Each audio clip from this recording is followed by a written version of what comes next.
আসসালামু আলাইকুম। কেমন আছেন সবাই? আজকে কিন্তু শুক্রবার। তো শুক্রবার হলে তো পোলাও, বিরিয়ানি কিছু রান্না করতে হবেই বাচ্চাদের জন্য। আর এই তো আমি গরুর মাংস দিয়ে নতুন আলু দিয়ে বিরিয়ানির জন্য মাংস রান্না করে নিলাম। আর এটা আমি অন্য একটা হাঁড়িতে, বড় একটা হাঁড়িতে বসিয়ে দিলাম। এখানে কিছু পোলাও চাল আছে আর মাংস আছে 1.5 কেজির মতো। আর এইভাবে এই যে রান্না করে নিচ্ছি আমি।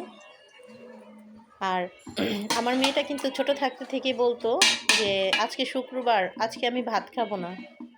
অনেক ছোটবেলা থেকে সে এই কথাটা বলতো। কিভাবে যে সে বুঝে যেত যে আজকে শুক্রবার, তখন কিন্তু গোনাও জানতো না, না মানে বার হিসাব করতে পারতো।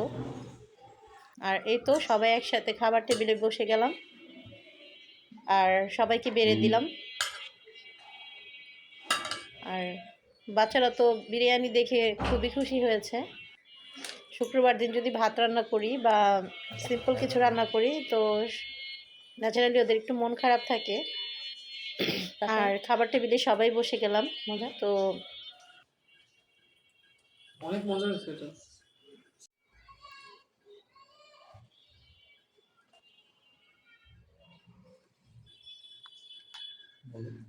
অনেক মজা।